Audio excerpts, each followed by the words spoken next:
আজকে আমি আপনাদের সামনে একটি পাকা কলার রেসিপি নিয়ে এসেছি। বাড়িতে আমাদের অনেক সময় পাকা কলাগুলো এভাবে একদম গলে যায় এবং এই কলাগুলো অনেকেই খেতে চায় না। তাই এই কলাগুলো অপচয় না করে কিভাবে এটিকে আমরা একটি ভালো রেসিপি তৈরি করতে পারবো সেটা আমি আপনাদের আজকে দেখিয়ে দিই। দেখুন, এখানে আমি 7টি পাকা কলা নিয়েছি এবং কলাগুলোকে ভালো করে ছিলে নিয়েছি। এছাড়া 250 গ্রাম আতপ চাল নিয়েছি। আতপ চালটিকে ভিজিয়ে 1 ঘন্টার মতন রেখে দিয়েছিলাম এবং 2টো এলাচ থেতো করে নিয়েছি। এছাড়া একটি কাপের মাপে 1 কাপ চিনি নিয়েছি। এছাড়া আরও যে সমস্ত উপকরণগুলি লাগবে আপনারা ভিডিওটি দেখতে থাকুন, আমি একে একে আপনাদের বলে দেব। চলুন রেসিপিটি শুরু করা যাক। প্রথমে আমি চালগুলোকে ভালো করে মিক্সারে পেস্ট করে নেব। দেখুন বন্ধুরা, আমি আতপ চালগুলিকে এভাবে করে স্মুথ একটা পেস্ট তৈরি করে নিয়েছি।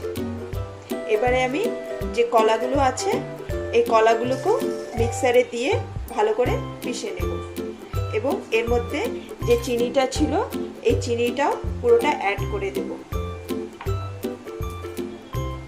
দেখুন, মিক্সিং জারে আমি কলাগুলো তুলে নিয়েছি। পুরো যতগুলো কলা নিয়েছিলাম এখানে সবগুলো আটছে না, তাই প্রথমে এখানে আমি 4টে কলা দিয়ে দিলাম এবং এগুলো পিষা হয়ে গেলে বাকিগুলো দিয়ে দেব। এছাড়া যে চিনিটা ছিল চিনিটা দিয়ে দিলাম, 1 কাপ চিনি। আর যে এলাচগুলো থেতো করা ছিল এগুলো দিয়ে দিলাম। দিয়ে এগুলোকে এবার আমি খুব ভালো করে পিষে নেব। দেখুন, সব কলাগুলো আমি পিষে নিয়েছি। এবারে এতে আমি 8 চামচ লবণ অ্যাড করব। করে এবার যে চালের গুঁড়োগুলো ছিল এগুলো পুরোটাই এতে দিয়ে দেব।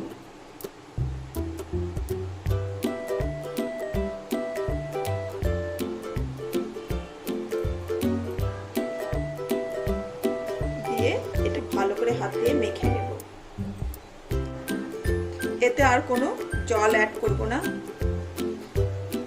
এভাবে এই বাটিটার মধ্যে যা লেগে আছে এগুলোকে ভালো করে নিয়ে নেব।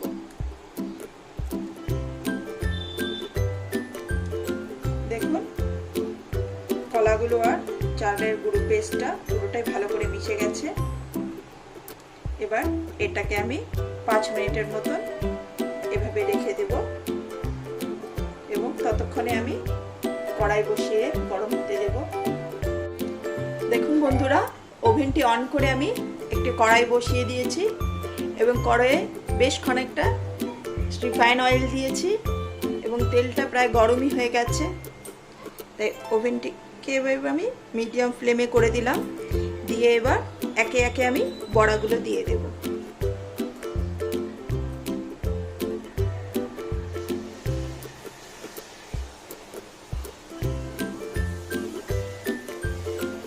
বড়াগুলো দেওয়ার সময় ফ্লেমটা একেবারেই মিডিয়ামে রাখবেন।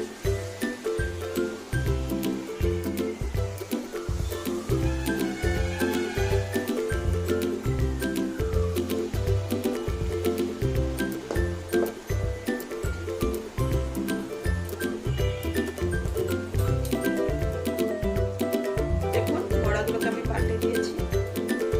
এগুলো কিরকম ফুলে উঠেছে দেখুন। আপনাদের ব্যাটারটা যদি কোনো কারণে পাতলা হয়ে থাকে এবং ভাজার সময় বড়াগুলো ঝরে যায় তবে তাতে খানিকটা ময়দা মিলিয়ে নেবেন।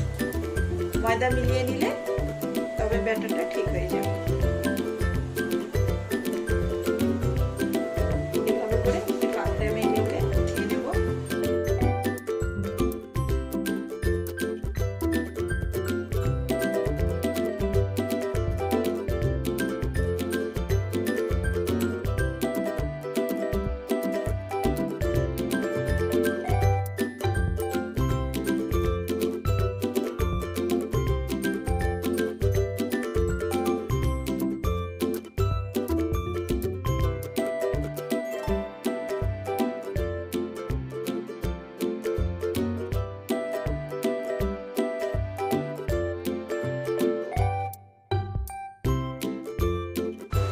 দেখুন, এই পাকা কলার বড়াগুলি তৈরি হয়ে গেছে।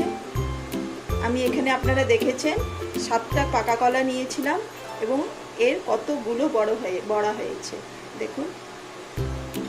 এবং বড়াগুলো খুবই নরম এবং ক্রিস্পি হয়েছে। আমি আপনাদেরকে দেখিয়ে দিচ্ছি। এই দেখুন, ভেতরটা আপনারা দেখুন, একটু কাঁচা নেই এগুলো। আপনারা এটা বিভিন্ন পূজা অকেশনেও ট্রাই করতে পারেন। যদি আপনাদের এই রেসিপিটা ভালো লাগে তবে অবশ্যই আমার চ্যানেলটিকে লাইক করুন, শেয়ার করুন এবং সাবস্ক্রাইব করুন।